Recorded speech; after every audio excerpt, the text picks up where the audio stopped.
On November 13th, 2015, a series of coordinated terrorist attacks hit the very heart of Paris. It left a nation in shock, and really the whole world in mourning.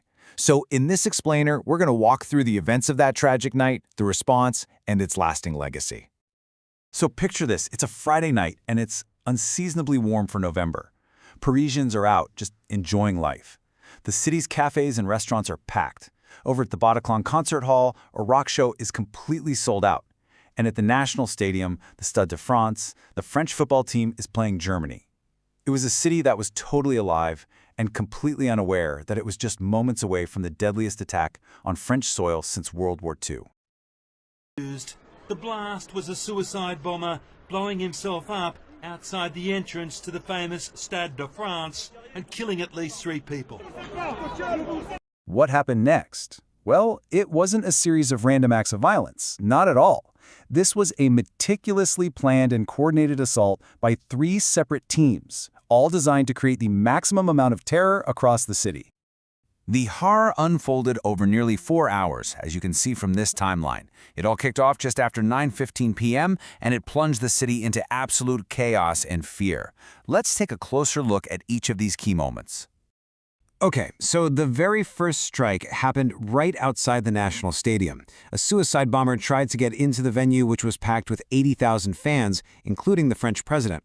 But when a security guard discovered his explosive vest during a pat-down, the attacker backed away and detonated it. I mean, that guard's quick thinking, it almost certainly prevented a much, much bigger catastrophe inside that stadium.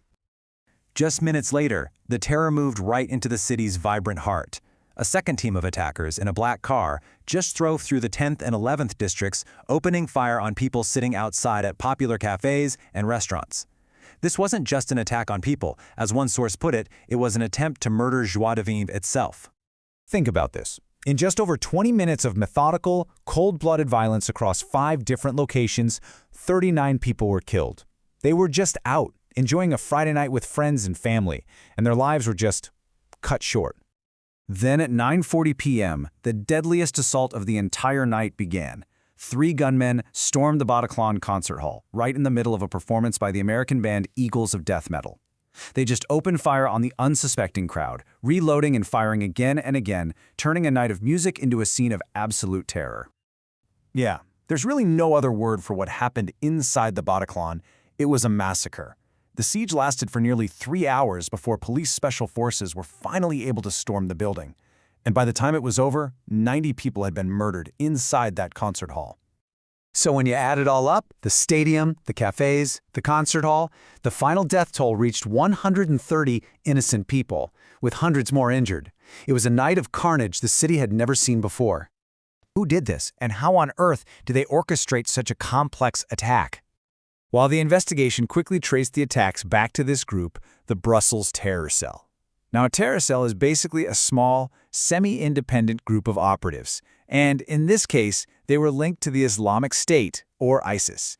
They were based just across the border in Belgium, where they organized and carried out the attacks. And this slide really shows you the immediate, just seismic shift in France's security. Remember, the nation was already on high alert after the Charlie Hebdo attacks earlier that year, but after November 13th, a state of emergency was declared, and that gave the authorities these sweeping new powers. Suddenly, police could conduct searches without a warrant and place suspects under house arrest, and that, as you can imagine, sparked this huge national debate about balancing security with personal liberty. And France followed through on that act of war declaration. The military retaliation was swift.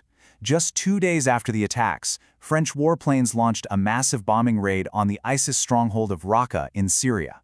And the path to justice was long, but it was decisive. The suspected ringleader, Abba Aoud, he was tracked down and killed in a police raid just 5 days later. The sole survivor, Abdeslam, was captured after a 4-month manhunt.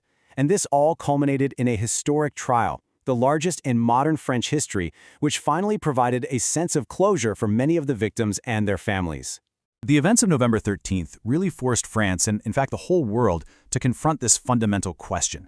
The state of emergency, the increased surveillance, the military action, all of it was done in the name of security. But it sparked an intense debate that continues to this day, leaving all of us to wonder, where exactly should that line be drawn?